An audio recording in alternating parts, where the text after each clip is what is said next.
Vamos lá.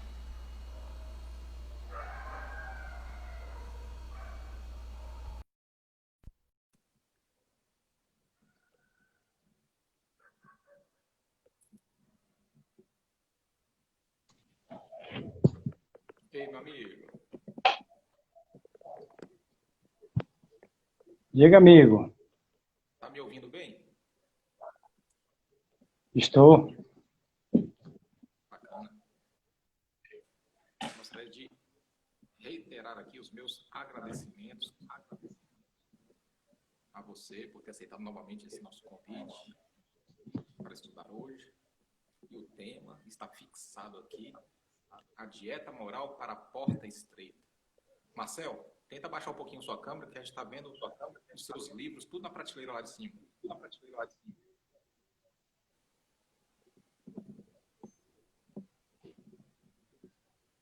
Isso.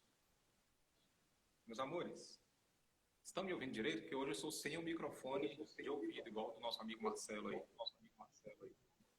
Vocês estão me ouvindo direito? Digita aí. Marcelo, você está me ouvindo? Lhe ouvindo um pouco mais baixo, porque realmente o microfone no ouvido, ele é mais sensível. Então lhe ouço hoje, botei no volume máximo, mas lhe ouço bem. Ah, sim. Porque tem uns irmãos aqui que não estão ouvindo direito. Meu fone de ouvido, ele deu um defeitozinho, mas vamos lá.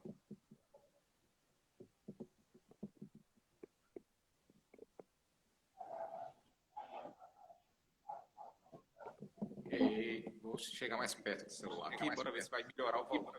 Gente, eu vou falar um pouquinho mais alto, e depois que eu passar a palavra para o nosso amigo Marcel, vamos ver se o fone funciona. Melhorou, Marcel? Melhorou sensivelmente. Bacana. Meus queridos, o tema dieta moral para a porta estreita.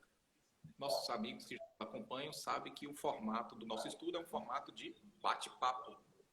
E o tema que nós vamos ficar limitado hoje é esse tema aí, acerca da fala de Jesus, que está em algumas passagens do Evangelho, que a gente vai fazer uma introdução aqui, antes de passar a palavra para o nosso querido irmão, em relação à porta estreita. O Instagram, ele tem um limite de horário de 1 hora, exato. Então, quando tiver faltando aí uns 10 minutos, eu alerto o nosso companheiro acerca do horário, porque a contagem regressiva não aparece para ele, só aparece para mim, que iniciei a live, né? Então, Mateus capítulo 7, versículo 13 e 14. São duas passagens importantes onde Jesus fala sobre a porta estreita, que ficou registrado pelos evangelistas. O primeiro, Mateus, onde Mateus diz: entrai pela porta estreita, pois larga é a porta e amplo o caminho que levam à perdição. E muitos são os que entram por esse caminho. Porque estreita é a porta e difícil o caminho que conduzem à vida. Apenas uns poucos encontram esse caminho. Pelo fruto se conhece a árvore. Só uma observação acerca da tradução. Sempre que eu leio uma passagem do Evangelho, eu gosto de falar da tradução, porque Jesus, ele se comunicou na linguagem hebraica e aramaica. Mais hebraica que aramaica, mas ele fazia uma mistura, por conta do povo arameu, que é o povo que movimentava o comércio lá na Galileia. E onde você lê aí que conduz à vida, difícil é o caminho que conduz à vida. Em hebraico está Olam Rabá. Olam Rabá é a vida eterna. Então, os judeus estavam esperando a vinda do Messias para que o Messias conduzisse os justos ao Olam Rabá, a vida eterna. Que para a gente, na tradução aí da doutrina espírita, seria o mundo de regeneração. Ou, na tradução dos católicos evangélicos, o reino de Deus, o céu. Então, quando você lê a passagem referente à vida, o caminho que conduz à vida é o caminho que conduz ao reino de Deus, ao céu, ao mundo de regeneração para nós, né? Eu estou alertando isso porque lá em Lucas também vai estar a mesma expressão. Em Lucas, capítulo 13, no versículo 24, está assim: E ele, Jesus, lhes exortou: esforçai-vos por adentrar pela porta estreita, pois eu vos asseguro que muitas pessoas procurarão entrar e não conseguirão. Jesus fazia essas analogias como figura de linguagem para poder facilitar a comunicação. Então ele usava muitos símbolos, muitas metáforas, porque a linguagem era a ferramenta pedagógica que melhor cabia para aquele momento. Só que Jesus ele fez outras analogias acerca da dificuldade do caminho da salvação. Quando ele fala, por exemplo, que muitos são chamados e poucos escolhidos, no final da parábola do festim de bodas. Quando ele fala que é mais sobre a dificuldade de um rico entrar no reino dos céus, que é mais fácil que ele passe pelo buraco de uma agulha. Então, ele usa muitas metáforas para poder expressar o seu ensinamento.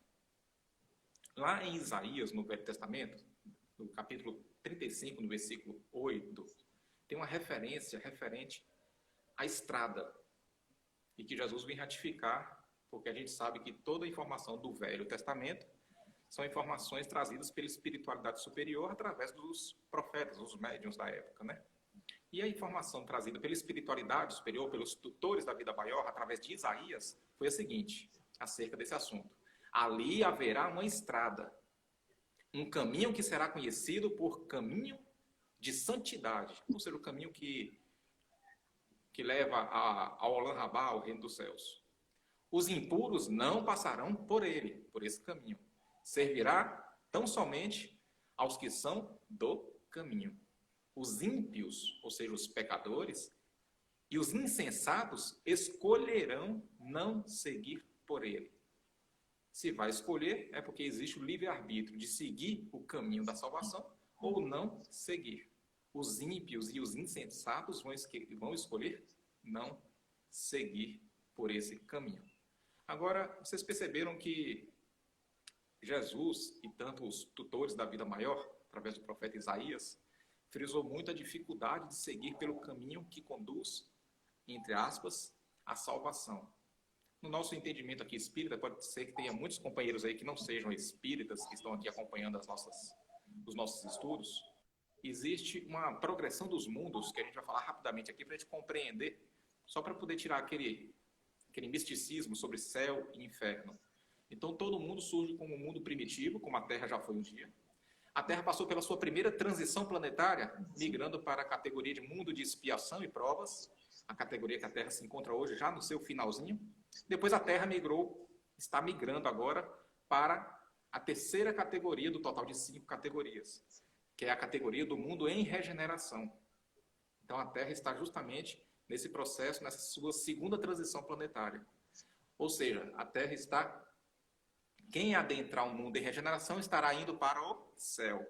Quem não estiver capacitado, habilitado para adentrar o mundo em regeneração, terá que, entre aspas, repetir de ano e experimentar novamente as experiências do mundo de expiação e provas, que não será a Terra, será em outro orbe. Depois, a quarta categoria, o mundo feliz ou ditoso. E a quinta e última categoria é a categoria do mundo celestial ou divino. Então, a Terra está adentrando para a categoria de mundo em regeneração. E essa conversa de hoje vai ser: qual é o grau de dificuldade para nós, habitantes da Terra, passar de ano, ou seja, adentrar o mundo em regeneração? É fácil? É difícil? O caminho é fácil? Quantos? A maioria vai passar de ano, a maioria vai conseguir adentrar? Não conseguirá adentrar? Então, como Jesus não poderia abordar na época dessa forma que estamos abordando hoje, ele se utilizou justamente da metáfora, né, meu amigo Marcel Mariano? Amigo Cristiano, amigos internautas que nos acompanham pelo Instagram, a paz seja conosco. A segunda vez que estamos participando, com muita alegria aqui de Salvador, e o tema que hoje eu enviei, o cartaz virtual para muita gente, chamou a atenção pela construção fraseológica do próprio tema. Você junta dieta, e muita gente vai sair desse período de isolamento social com um peso diferente do que entrou dentro de casa. entrou com 60 quilos, vai sair com 70, com 75, o que vai reclamar dieta. Mas aí a travessia da porta estreita, que é um desafio dentro da mensagem evangélica, porque o mundo está cheio de portas, e toda porta oferece entrada. Resta saber se oferece saída. Exatamente. Então, gente, quando a gente fala dieta moral para adentrar a porta estreita, vou colocar mais perto aqui para vocês me ouvirem melhor.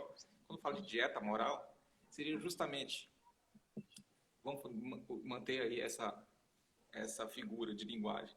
Nós estamos obesos de imperfeições e essa obesidade de imperfeições poderão nos atrapalhar, adentrar a porta estreita que nos conduzirá ao reino de Deus. Que nesse nosso estudo, nessa nossa linguagem, a gente pode já falar aqui de mundo em regeneração. Qual seria então essa dieta que nós teríamos que fazer? Em qual que teríamos que focar? Porque a gente ficou muitos anos reencarnando e aprendendo nas catequeses da vida de que para se salvar nós precisaríamos seguir uma série de rituais, de dogmas impostos pelas religiões. E a doutrina espírita vem nos ensinar que a salvação nada tem a ver com dogmas ou com rituais, e sim com a modificação interior, a substituição de virtude, de imperfeições por virtudes, que a gente apelida de reforma íntima. Então, qual seria o processo para realizar essa dieta espiritual para conseguir adentrar a porta estreita? A gente pode aqui no estudo, né, Marcelo, seguir pelo viés da psicologia, onde a gente teria que abordar muito Joana de Ângeles, transformação interior.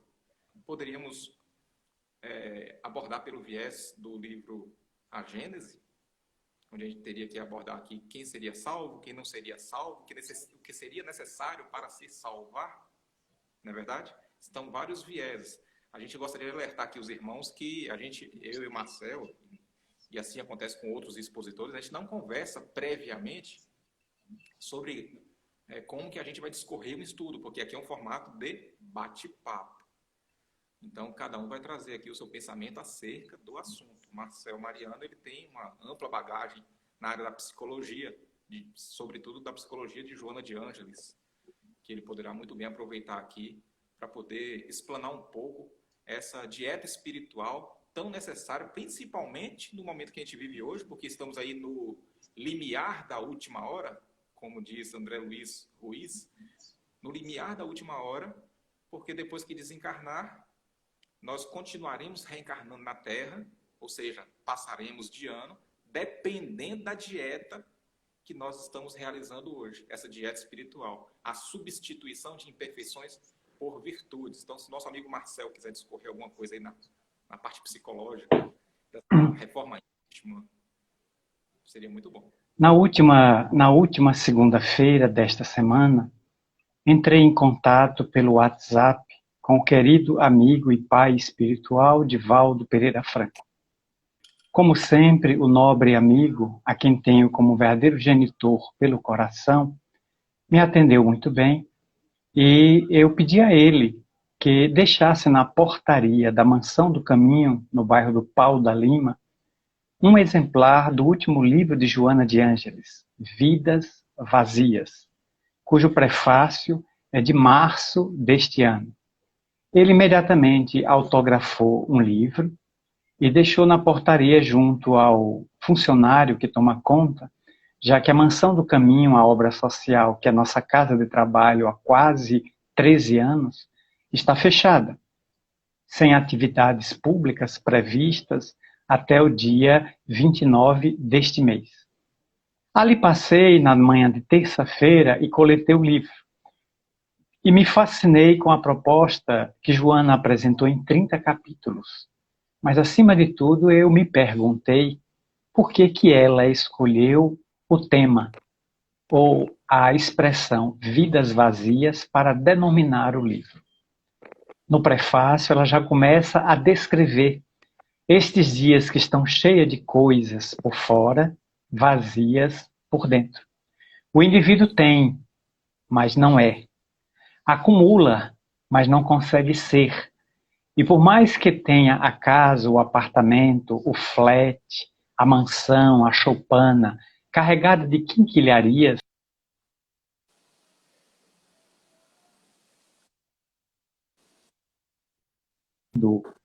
e à medida que ele vai trafegando pela existência, ele vai se dando conta de que a vida deve ter um objetivo, deve ter uma meta, que ele não consegue atinar com qual meta, que meta é esta e por quais ferramentas ele vai conseguir fazer. Ela coloca muito bem claro, só estamos até agora no 4º capítulo, são 30, ainda faltam 26, mas pelo que eu examinei através da leitura dinâmica, agora eu estou voltando para estudar o livro, porque é uma técnica que eu tenho. Assim que eu compro, me dão um livro, eu o devoro imediatamente até alta madrugada, como foi esse caso em que eu fui até 3 horas da manhã. Depois eu volto para estudar, porque a leitura, no primeiro momento, me familiariza com o autor, seu estilo, linguajar. Como eu já estou acostumado há 39 anos a examinar a literatura de Joana de Ângeles, são quase 4 décadas, então achei curioso aquilo. E naturalmente que durante uma existência, o indivíduo dá-se conta que precisa dar um sentido existencial. Porque segundo Soren Kierkegaard, nós, as criaturas humanas, podemos perder tudo. O cachorro, o papagaio, o periquito. Podemos perder a carteira de identidade, o passaporte. Eu só não posso perder o sentido existencial. Porque documentos e papéis, eu tiro outros amanhã nos departamentos públicos específicos. Mas quando eu perco o vazio, quando eu perco o sentido existencial e sou tomado pelo vazio, pelo vácuo em que minha vida não perde o sentido, fica na incompletude, eu corro risco, portanto, de derrapar na depressão, na angústia, no medo, nos transtornos do humor e da afetividade, hoje perfeitamente catalogados pelo CID internacional. E que hoje sabemos terem 500 milhões de pessoas mergulhadas na depressão. Milhões de outras estão assaltadas pela angústia, pelo medo, pela incerteza, pelo transtorno obsessivo-compulsivo, o TOC, que veio substituir a psicose maníaco-depressiva, e outras fobias e outras neuroses que levam os indivíduos ao paroxismo. Porque vencer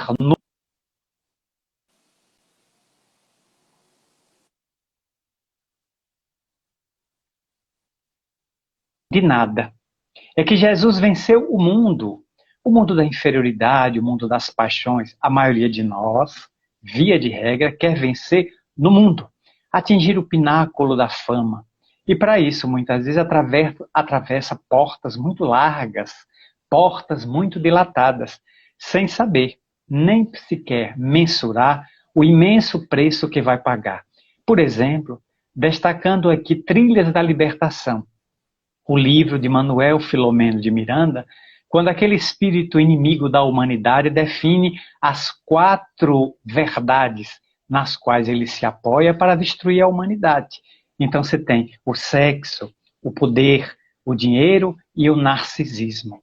São portas extremamente tentadoras que o indivíduo muitas vezes entra e não tem capacidade nem estrutura psicológica de se manter lá dentro. Uma delas destacamos aqui para nossas modestas reflexões, por exemplo, a fama. Qual é o peso e o preço da fama que o indivíduo momentaneamente apagado, inexpressivo na sua comunidade, paga quando se torna uma celebridade? Ele compõe um pagode, um samba, uma música que cai no gosto popular. Ele imita uma dança, ele tem um certo talento artístico. De repente é descoberto por um paparazzi, levado para esses programas de auditório, e de uma hora para outra ele está dando autógrafo. Ele está dormindo em hotéis 5 estrelas, ele está vivendo dentro de um avião, como diria Roberto Carlos na música Titia Amélia. Hoje eu estou morando dentro de um avião. Não tenho mais condições de ir na Barra da Tijuca para morar com a senhora e novamente tomar o seu caldo, a sua sopa. E ele fez aquela música em homenagem a essa tia, tia Amélia. Então, muitas vezes o indivíduo se vê projetado e todas as portas com o dinheiro facilmente são abertas ou arrombadas. Depende do gosto do freguês. Aí o indivíduo penetra, mas não tem estrutura para se manter dentro dela. Aí muitas vezes derrapa na alcoofilia, na toxicomania, na sexolatria e em outros vícios, sejam morais ou físicos, que levam o indivíduo à bancarrota, à destruição orgânica, à desmoralização, à perda da dignidade. Então é preciso olhar muito bem esse contexto, porque se estamos obesos moralmente, será necessário adotarmos o jejum espiritual, que é o jejum do mal. A boa parte das pessoas, em determinadas épocas religiosas do ano, faz jejum físico. Durante um dia, castiga o pobre do estômago, que não tem nada a ver com as imperfeições. E o estômago passa um dia inteiro sem ter alimento, quando a pessoa não tem qualquer problema digestivo. O jejum físico é perfeitamente compreensível quando você tem um desarranjo intestinal, uma problemática no estômago, e você quer dar um descanso ao organismo, evitando ingestão de alimento. Muito bem, há um sentido médico e terapêutico na atividade. Mas eu maltratar, e naquele dia o meu pensamento está na promiscuidade, na vulgaridade. A proposta do jejum cristão é o jejum do mal. É a dieta das aspirações inferiores, da queda nos abismos emocionais, onde o indivíduo começa a fazer uma reflexão que é a viagem para dentro. Como diria Carl Gustav Jung, quem viaja para dentro desperta, quem viaja para fora tem pesadelos, porque sempre vai encontrar aqueles que me querem derrubar, aqueles que querem puxar o meu tapete, porque são os pigmeus morais, são os indivíduos pequenez, ética, que querem nos destruir. E, portanto, é muito difícil manter-se na corda bamba. Por final, encerro minha reflexão recordando que Chico Xavier, entre suas memórias, contaram-me alguns amigos mais próximos dele, frequentava uma certa residência em Uberaba. E ia sempre lá porque tinha amigos naquela casa. Mas eis que outros amigos, enciumados com a frequência de Chico àquele lar, passaram a dizer que aquela casa tinha moradores que não tinham uma boa conduta, não tinham um bom procedimento, e que Chico observasse com quem estava se envolvendo. Aquilo preocupou tanto aqueles comentários que Chico Xavier recorreu a Emmanuel e perguntou ao benfeitor querido: o senhor não acha que eu posso entrar por aquela porta e comungar com meus amigos? Emmanuel respondeu: entrar você pode, Chico. Eu quero saber como é que você vai sair. E Chico nunca mais foi àquela residência, porque entendeu o recado do benfeitor, que lhe ministrou uma lição que muitas vezes envolvimentos muito íntimos, muito demorados, podem nos levar a perder a espontaneidade. E, portanto, ficamos encalacrados em portas que antes se abriam imensamente para nós, mas agora elas se estreitam, impedindo-nos a saída. Pelo que devemos ter muito cuidado com os passos terrestres, como diz Ivan de Albuquerque, em notável mensagem por José Raul Teixeira, nos passos da vida terrestre.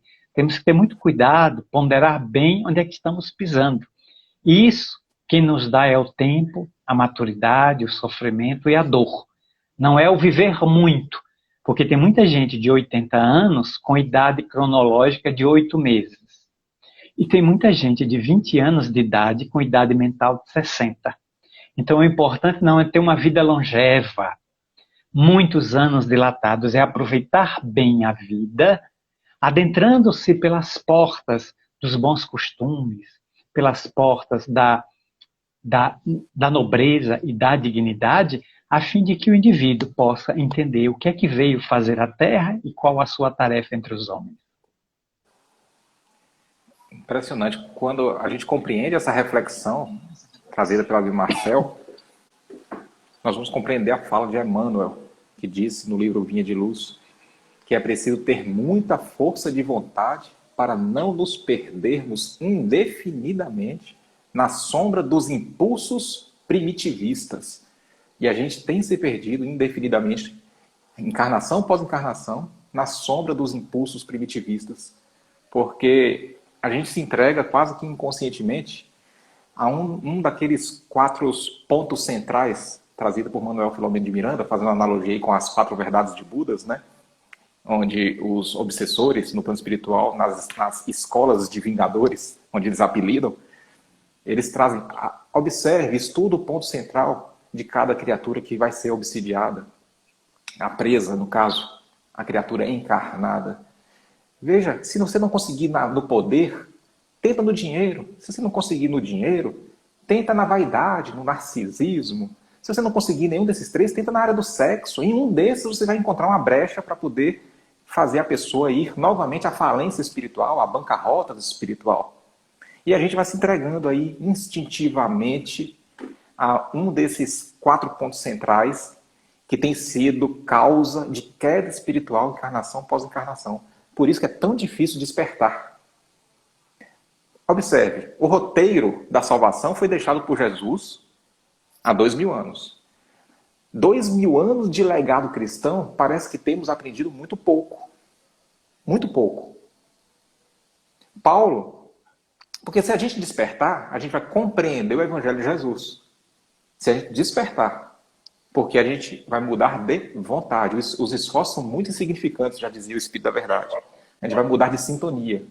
E aí a gente vai começar a dar atenção para esse roteiro que nos conduzirá ao caminho de redenção espiritual, que é o Evangelho de Jesus.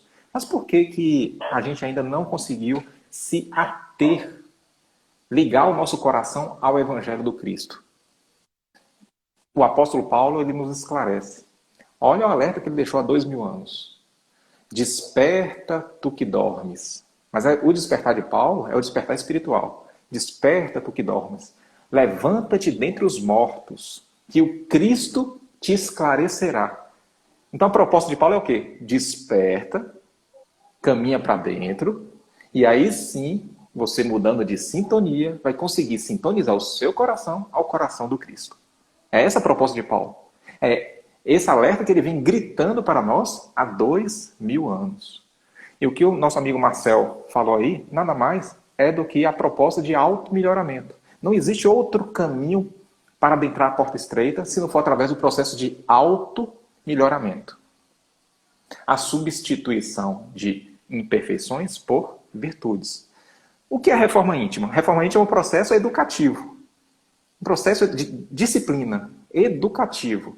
Substituir imperfeições por virtudes. Só que antes, a natureza não dá salto. Antes do processo autoeducativo, a gente tem que passar pelo processo de autoconhecimento. Quer ver um exemplo? Digamos que você tem uma criança em casa, que está com muita dificuldade na escola. O que você vai fazer? Você vai procurar uma professora de reforço escolar, que na Bahia chama de banca, não sei nos outros estados, mas quando eu era criança em Salvador chamava de banca. Aí você vai procurar um professor de banca, na área de matemática, na área de geografia, na área que o aluno tiver dificuldade. Aquela professora de reforço escolar, você foi sem a criança, você não levou a criança. Aquela professora, ela não conhece a criança, então ela vai ter que te fazer o quê? No mínimo 2 perguntas para você. Primeira pergunta, qual é a idade da criança? Porque a criança vai de 3 anos até 12. Qual é a idade da criança? Segunda pergunta, em qual série ela se encontra?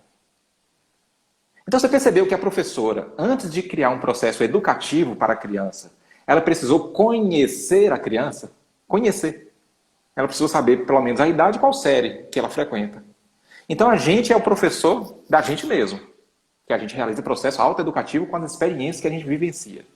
Se nós somos professores de nós mesmos, antes de realizarmos o processo de autoeducação, o que a gente tem que fazer?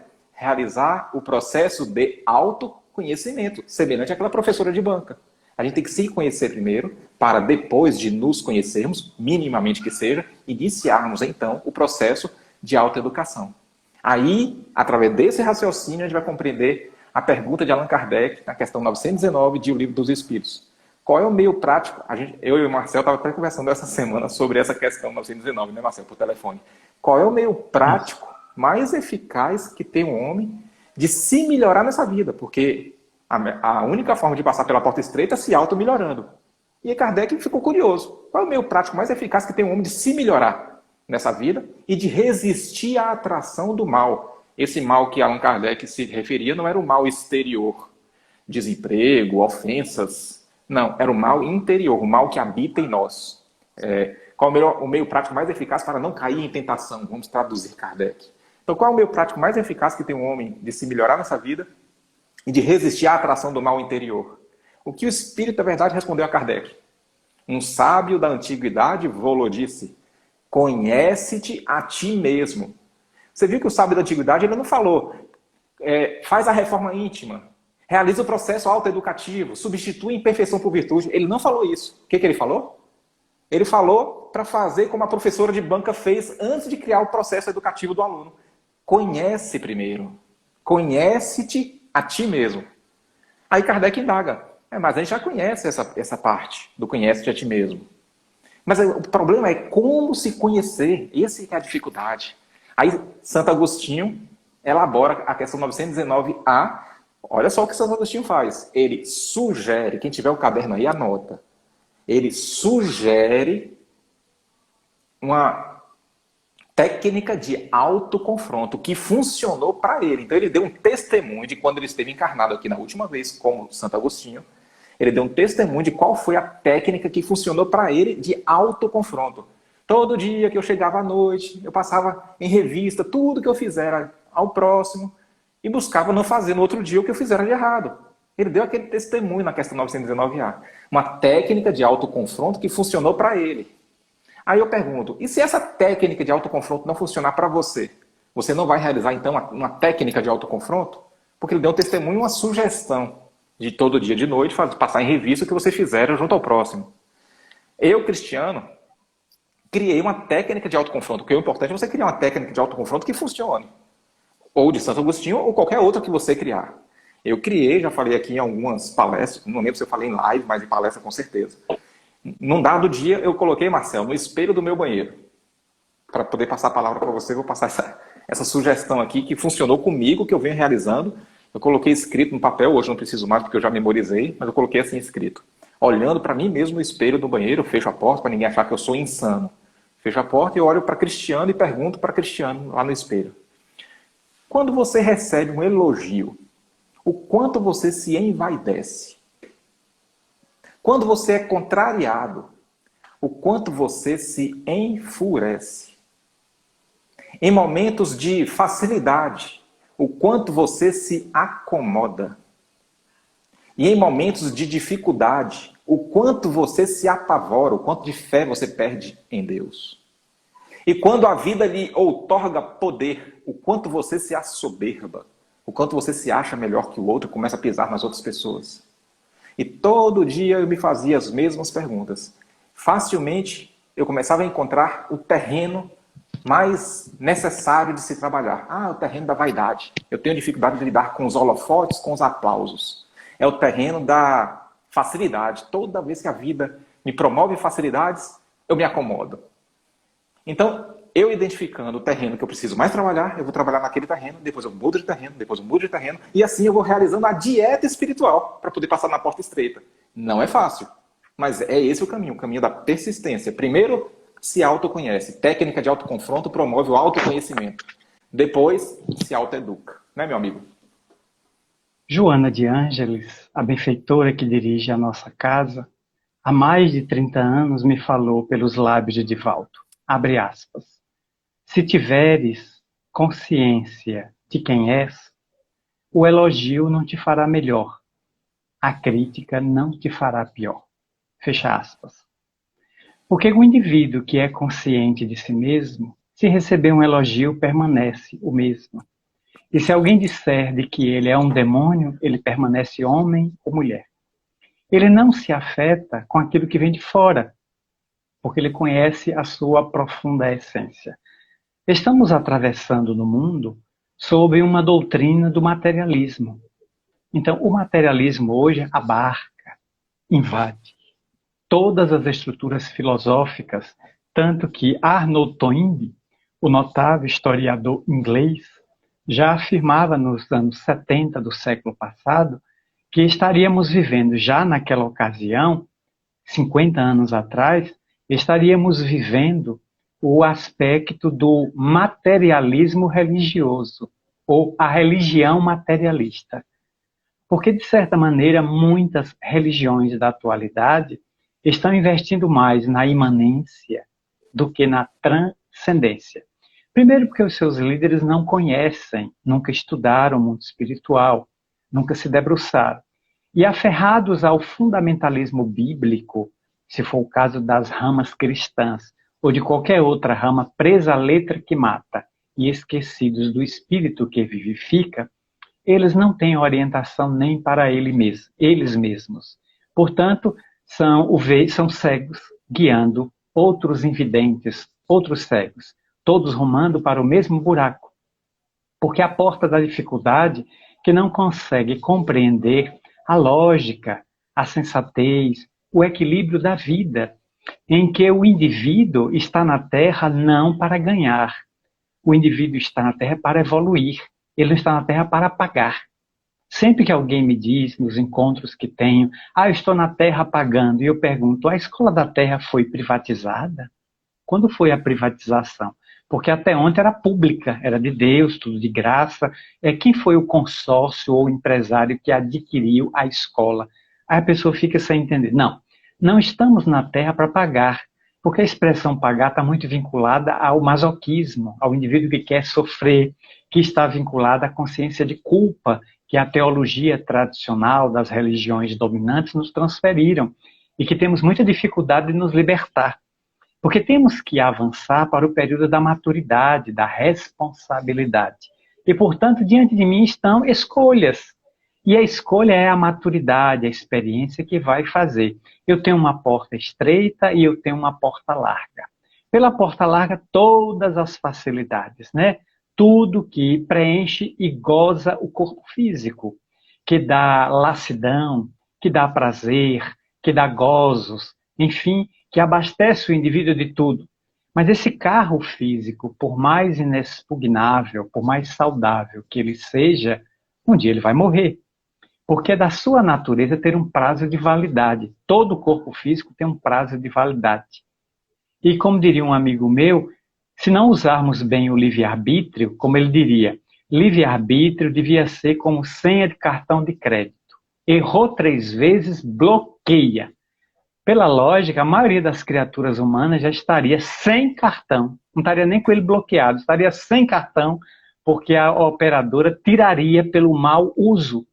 Então fazemos um uso indevido e optamos sempre pela facilidade.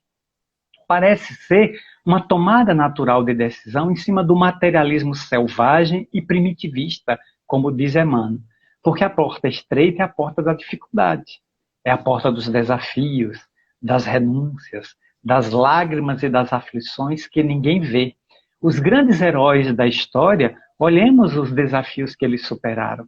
Quando Joana de Andes, escrevendo Vida Feliz, ela destaca na humildade 3 grandes personagens da história: Jesus, Sócrates e Mahatma Gandhi. O preço que eles pagaram para viverem nas suas épocas, experimentarem o apodo, a crítica, o combate, a ferocidade dos adversários, porque alguém sempre me pergunta assim, eu gostaria de não ter adversários. Você tem uma receita? Eu digo, tenho, prontinha, bem baiana, misturada com azeite de dendê e óleo de coco. E qual é?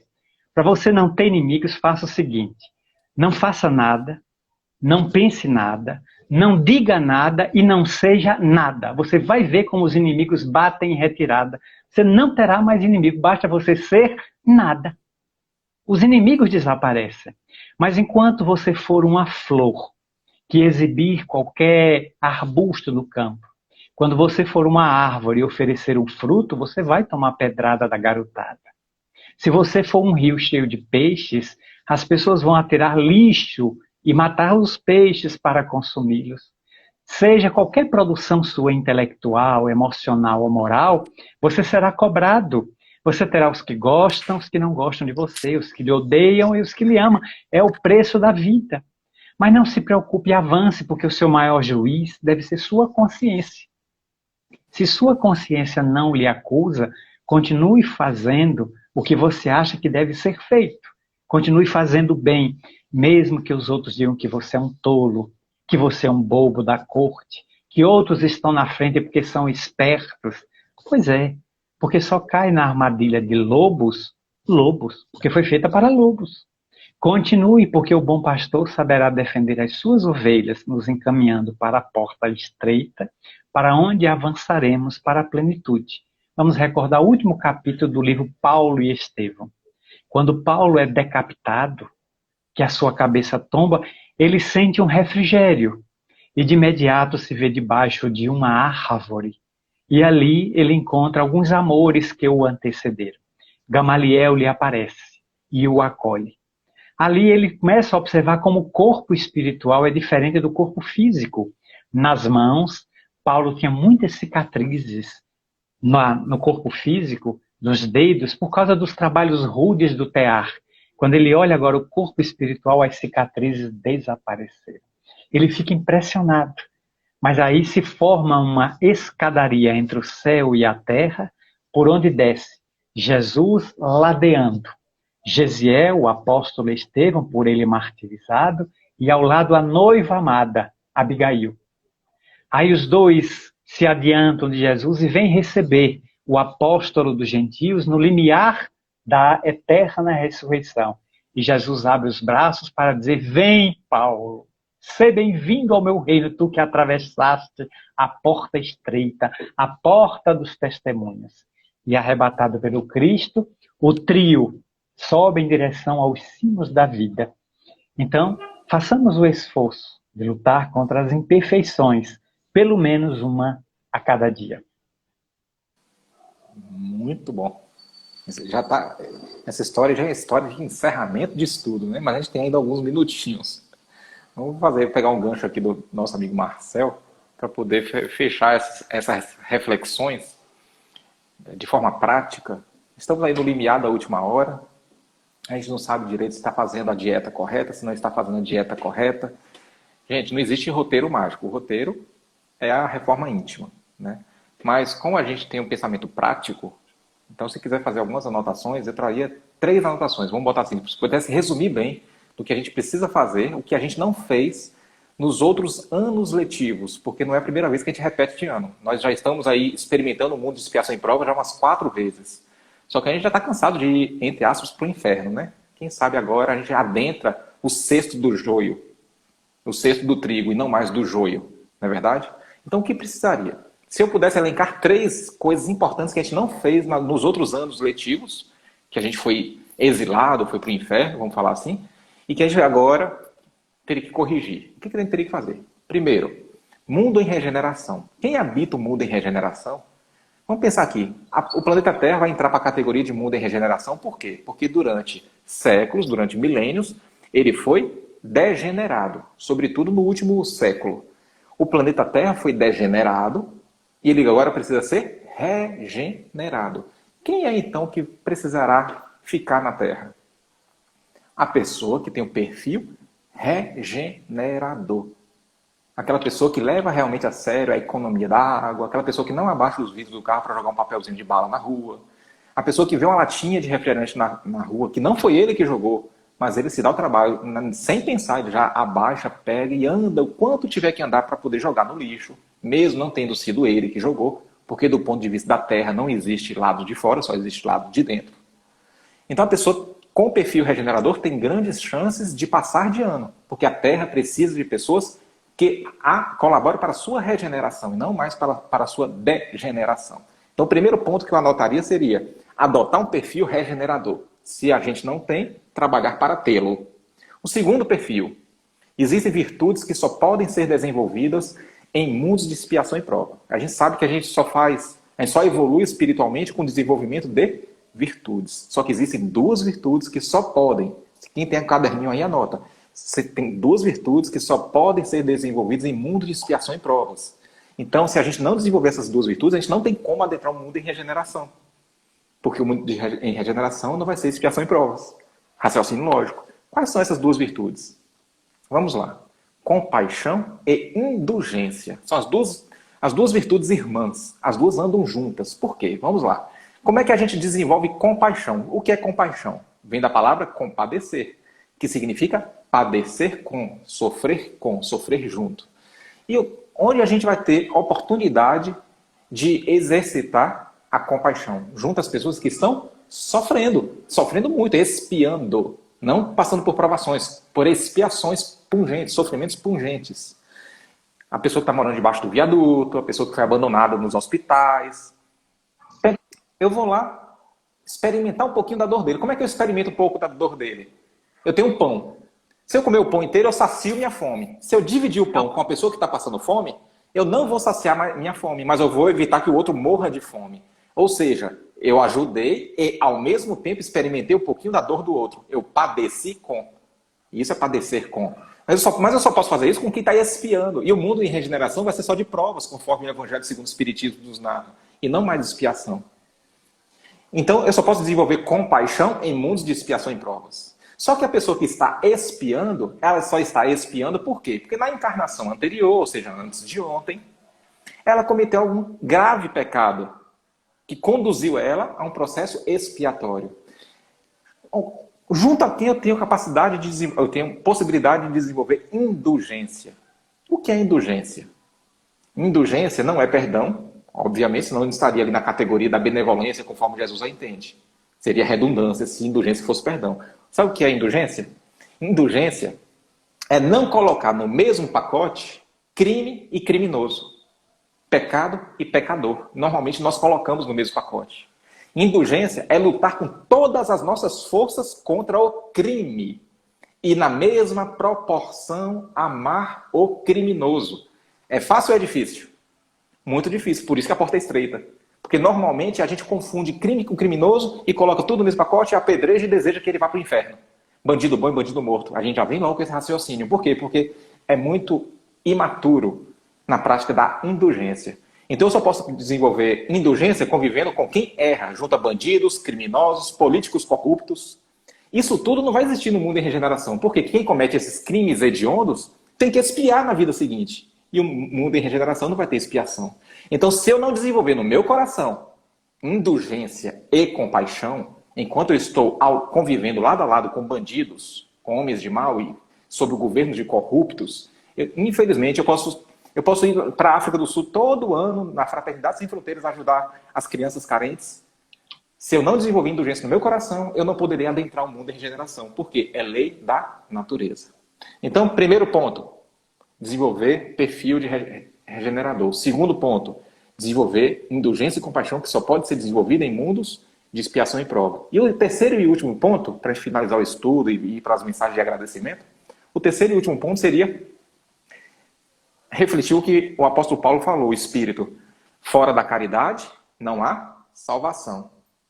E o que é salvação? O que é caridade do ponto de vista de Jesus Cristo? Está lá no livro, em O Livro dos Espíritos. Benevolência para com todos, a forma da caridade, da forma que Jesus entende. Benevolência para com todos, indulgência para as imperfeições alheias e perdão das ofensas. Agora eu vou ter que ser especialista na prática da caridade? Não, senão seria Jesus Cristo. Eu já sairia do mundo de expiação e prova para o mundo divino, celestial. Não é assim. Quando você está na escola, você tem que tirar 10 para passar de ano em todas as disciplinas? Não, você tem que tirar o quê? A média. Então não é necessário ser especialista na disciplina benevolência, na disciplina indulgência, na disciplina perdão. Tem que tirar a média. Se aqui fosse 3,33, mais 3,33, mais 3,33, daria 10. Se a prova valesse 10. Eu preciso tirar 3,33 em cada uma delas para tirar 10 na prova? Não. Vamos tirar 2,5 na benevolência, vamos tirar 2,5 na indulgência, 2,5 no perdão, dá para passar de ano. Então, a questão é tirar uma nota razoável em cada um dos critérios da caridade da forma que Jesus entende. Se eu me preocupar com esses 3 itens, aí sim a gente consegue fazer uma dieta saudável, espiritual, para conseguir entrar na porta estreita. Meus amores, são 56 minutos e 50 segundos. Vamos arredondar aqui, 57 minutos, o Instagram corta a gente com 1 hora. Então, queria aqui agradecer a presença de todo mundo que acompanhou os estudos. A gente sabe que 1 hora passa voando, por isso que eu chamei o Marcel aqui pela 2ª vez. Daqui a pouco vai ter a 3ª, uma 4ª vez também, né, Marcel? E eu queria, assim, que o Marcel fizesse, assim, os agradecimentos finais aí, nesses minutinhos que faltam. Marcel? Diante das suas nobres colocações, eu também recomendaria que todos nós pudéssemos voltar ao livro Paulo e Estevão, quem já leu, relê. Quem nunca leu, passar a ler. E encontrar as 4 diretrizes de Abigail para Paulo. Se a gente puder adotar uma, 2, 3 ou as 4 na vida, já teremos feito uma boa caminhada pela porta estreita.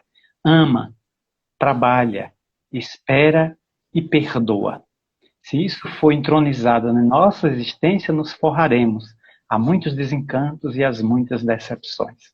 Quero agradecer o nobre convite de Cristiano, cumprimentar os amigos aí de Vitória, de Vila Velha, as 2 cidades que tenho profunda saudade, esperando que o ano que vem a gente possa ir presencialmente, porque estamos apenas pela via virtual, abraçar tanta gente que viu os nomes aqui e conheço, gente que até de Rondônia, minha querida amiga Márcia Mazioli, lá de Rondônia, gente de Juazeiro, de Senhor do Bonfim, de várias cidades do interior da Bahia, de Salvador, que estão participando, a quem eu convidei, através dessa extraordinária ferramenta, o Instagram, que nos permite nos aproximarmos até que tudo isso, que é a porta estreita que estamos atravessando agora, patrocinada pelo coronavírus, nós possamos sair do outro lado, ilesos.